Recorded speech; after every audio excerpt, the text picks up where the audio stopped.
বিএনপির চেয়ারপারসন প্রয়াত বেগম খালেদা জিয়াকে কারাগারে ইচ্ছে করেই ভুল চিকিৎসা দেওয়া হয়েছে ও চিকিৎসায় অবহেলা করা হয়েছে বলে মন্তব্য করেছেন দলটির সিনিয়র যুগ্ম মহাসচিব রুহুল কবির রিজভী।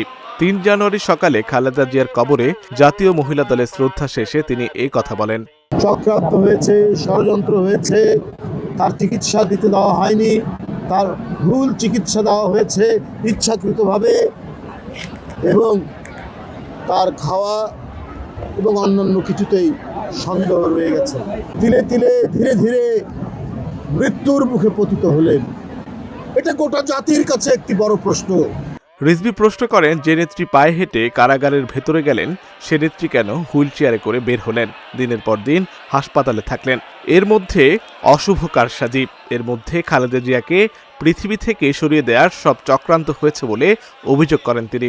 তার বিরুদ্ধে মিথ্যা মামলা দিয়ে সাজা দিয়ে কারাগারে প্রেরণ করেছিল ফ্যাসিস্টরা।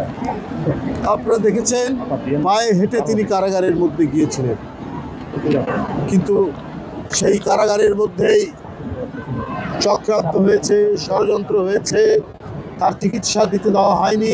এদিন বিভিন্ন স্তরের নেতাকর্মীদের পাশাপাশি জাতীয়তাবাদী মহিলা দলের কর্মীরা খালেদাকে স্মরণ করেন। তার কাছে আবদার করতাম, তার সাথে ঝগড়া করতাম, তার কাছে সবকিছু শেয়ার করতাম। আমার মায়ের ছায়া থেকে আসলে বঞ্চিত হলাম। এখন আমরা আমাদের ভারপ্রাপ্ত চেয়ারম্যান হয়তো আমাদের ভাইয়ের স্নেহ দেবেন, ভাইয়ের মমতা দিয়ে নারীদের জন্য কাজ করবেন, কিন্তু মায়ের স্নেহ তো আমরা পাবো না, মায়ের মমতা তো আমরা পাবো না। ওনার ইন্তেকালের পরে বাংলাদেশের কোটি কোটি মানুষ এবং সারা বিশ্বের মানুষ তারা যেভাবে সাড়া দিয়েছে এবং কন্ডোলেন্স জানিয়েছে, এটা এতে প্রমাণ করে উনি কী ধরনের নেত্রী ছিলেন। এই এশিয়া মহাদেশে ওনার মতো একজন জনপ্রিয় নেত্রী আমরা আর পাবো কি না সেটা সন্দেহ আছে। এই হয় না যে উনি নেই, আমার মনে হয় উনি হসপিটালে আছেন, উনি বাসায় আছেন, উনি আগের মতো অসুস্থ। হয়তো কখনো শুনবো যে হসপিটালে যাবে, আজকে দৌড়ে তার বাসায় যাব।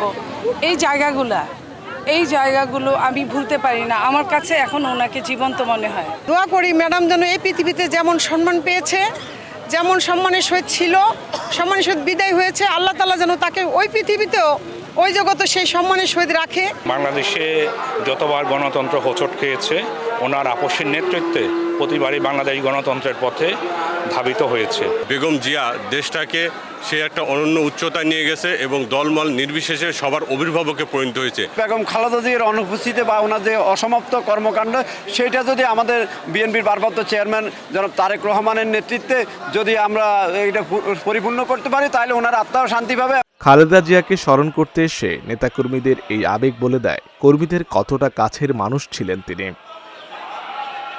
আশিক আরিফিন, ঢাকা জার্নাল।